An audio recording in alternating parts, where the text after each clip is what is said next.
गायत्री की नई नवेली बहू सपना सबके लिए दही कचौड़ी लेकर आती है और जब उसे खाते हैं तो उसका टेस्ट तो उन्हें और भी अच्छा लगता है। वाह बहू, ये तो बहुत ही अच्छी चीज है। आखिर क्या बनाया है तूने? माँ जी, रसोई में कुछ था नहीं बनाने के लिए। कल की थोड़ी दही बची हुई थी तो मैंने सोचा सबके लिए आटे से कचौड़ी बनाकर उसमें ठंडी दही डाल दूंगी और दही के साथ में कुछ मसाले भी, तो मैंने यही दही कचौड़ी बना डाली। मेरे मायके में सबको मेरे हाथ की ये दही कचौड़ी खूब पसंद है। सच में ये दही कचौड़ी तो बड़ी गजब की बनी है। हाँ, कितना ठंडा ठंडा लग रहा है इसे खाकर। इतनी अच्छी चीज तो हमने पहले कभी नहीं खाई। सपना के हाथ की दही कचौड़ी खाने की फरमाइश वो लोग उससे हमेशा करते। कुछ साल बीत जाते हैं। उसका पति मनीष बड़ी मुश्किल से मेहनत मजदूरी करके अपने परिवार को पाल रहा था। एक रोज मनीष अपनी पुरानी सी साइकिल से घर लौट रहा होता है कि तभी उसका बचपन का दोस्त अशोक मिलता है। अरे अशोक, अरे कैसा है तू? अरे बचपन से कितना बदल गया यार तू। अरे बस ये समझ कि मुझ पर ऊपर वाले की कृपा कुछ ऐसी बरसी कि मेरा सब कुछ बदल गया। आज मुझे अपने परिवार को 2 वक्त की रोटी देने के लिए मजदूरी के काम के लिए इधर उधर नहीं भटकना पड़ता। अरे वाह, ये तो बहुत ही बढ़िया बात है। लेकिन ये सब हुआ कैसे? मेरा मतलब है कि तुम भी तो मेरी तरह ज्यादा पढ़े लिखे नहीं हो ना। अरे क्या बताऊं यार, मेरी बुआ का लड़का नहीं है, वो बेंगलुरु में वहां एक बड़ी फैक्ट्री में उसने मुझे नौकरी दिलवा दी। तुझे पता है वहां पर तो छोटे काम के भी अच्छे पैसे मिलते हैं। कुछ साल मैंने वहीं नौकरी की और फिर पैसे जमा करके अब यहीं पास में ही एक दुकान खोल ली। अब बड़े ही मजे से अपने परिवार के साथ जिंदगी गुजार रहा हूँ। मेरी मान तो तू भी वहीं चला जा। क्या तू नहीं चाहता कि तेरा परिवार एक अच्छे स्कूल में जाए, तेरे परिवार वाले अच्छी जिंदगी जिए?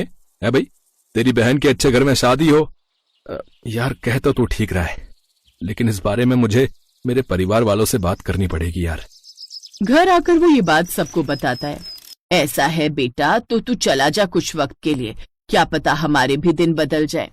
मैं चला तो जाऊं, लेकिन फिर कुछ वक्त तक आप खाएंगे क्या? आप बेफिक्र रहिए, मैं हूं ना, मैं सब संभाल लूंगी। अब मनीष अपने जोड़े हुए थोड़े से पैसे लेकर बैंगलोर चला जाता है और अब सपना भी लोगों के घरों में रहकर काम करने लगती है, जिससे थोड़ी बहुत कमाई कर वो अपने परिवार को 2 वक्त की रोटी खिला रही थी। एक रोज उनके घर उनके पड़ोस की काकी दही का कटोरा लेकर आई। अरे गायत्री बहन, ये लो, कल थोड़ी दही जमाई थी तो वो हल्की खट्टी हो गई, और तुम तो जानती हो मुझे खट्टी दही पसंद नहीं, तो सोचा तुम्हें दे आऊं, क्या पता तुम्हारे काम आ जाए। चलो अच्छा है काकी, मैं यही सोच रही थी कि आज खाने में क्या बनाऊं। अब मैं इसकी कढ़ी बनाऊंगी। अच्छी बात है, चलो अब मैं चलती हूँ। उसके जाते ही सपना की ननद कहती है, भाभी आप इस दही से कढ़ी मत बनाइए ना। लेकिन क्यों ननद जी, कढ़ी तो आपको पसंद है ना? हाँ, लेकिन उससे भी ज्यादा पसंद वो है जो आपने हमें अपनी नई नई शादी के बाद पहली रसोई में बनाकर खिलाया था। क्या था वो? हाँ याद आया, दही कचौरी। भाभी एक बार फिर हमारे लिए दही कचौरी बनाओ ना। अब सपना उस दही की एक बार फिर सबके लिए दही कचौड़ी बनाती है, जो फिर से उसके ससुराल वालों को काफी पसंद आती है। वाह भाभी, मजा आ गया, आप कितनी टेस्टी दही कचौड़ी बनाती हो। मैं तो कहती हूँ आप खुद का ही दही कचौड़ी बेचने का काम शुरू कर लीजिए, खूब ग्राहक आएंगे इस मजेदार चीज को खाने। सीमा बिल्कुल ठीक कह रही है बहू। लेकिन माँ जी, इन सब के लिए सामान भी तो चाहिए होता है, और आपको पता है ना इस वक्त दही कितनी महंगी चल रही है। मैं तो जो कमाती हूँ उससे तो केवल घर खर्च ही बड़ी मुश्किल से चलता है। आटे का इंतजाम तो जैसे तैसे कर भी लूं, लेकिन दही। उसकी चिंता तुम मत करो बहू, मैं कहीं से भी दही का इंतजाम कर ही दूंगा। दही कचौरी की तैयारी तो फिर भी हो गई, लेकिन अब हम इसे बेचेंगे कैसे? हमारे पास तो कोई ठेला ही नहीं है। मेरे बेटे की साइकिल है ना बहू, क्यों ना हम उसी में रखकर दही कचौरी बेचें। मैंने कई लोगों को देखा है साइकिल पर ही कई सामान बेचते हुए। हाँ, ये आइडिया अच्छा है माँ जी।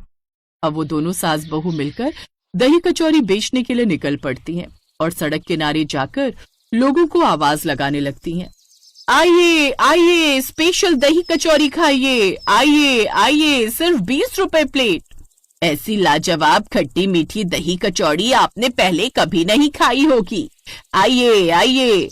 दोनों सास बहू को सुबह से दिन हो जाता है, लेकिन उनके पास एक भी ग्राहक नहीं आता, और अगले दिन फिर दही कचौरी बेचने निकलती हैं।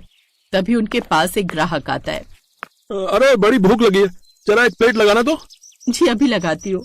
सपना उसे दही कचौड़ी की प्लेट लगाकर देती है, जिसे खाते ही ग्राहक कहता है, वाह भाई वाह, क्या स्वादिष्ट दही कचौरी है ये तो। आहा, इतनी लाजवाब दही कचौड़ी मैंने पहले कभी नहीं खाई।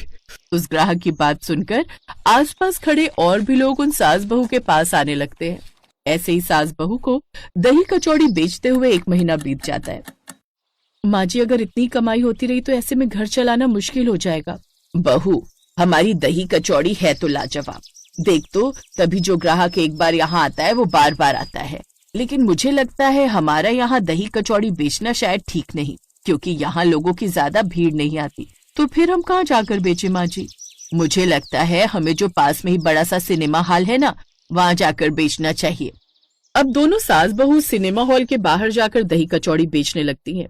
जहाँ पहले उनकी दही कचौड़ी खत्म होने में सुबह से शाम हो जाती थी, वहीं अब 4-5 घंटे में ही सारी दही कचौड़ी बिक जाती है। दोनों सास बहू की अब अच्छी कमाई होने लगती है।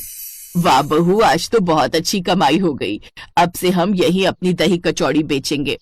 ऐसे ही कुछ महीने और बीत गए और फिर एक दिन सूट बूट पहने उनके ठेले पर एक आदमी आता है।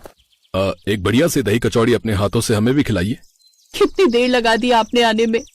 मेरा बेटा आ गया। मेरा मनीष, कैसा है तू? मैं ठीक हूँ माँ, और आ तो बहुत पहले ही जाता, लेकिन फैक्ट्री में काफी काम था जो मैंने बखूबी संभाला, और उससे खुश होकर मेरे मालिक ने मुझे मैनेजर बना दिया। और मैं अपने घर के हालातों को ठीक करना चाहता था, इसलिए मैं वहीं पर रुका, और भगवान की दया से आज मेरे पास बहुत कुछ है। अब हम खुद का नया बड़ा घर ले लेंगे। अब मनीष एक नया बड़ा घर ले लेता है। अब मनीष ने एक बड़ा सा रेस्टोरेंट खोल दिया।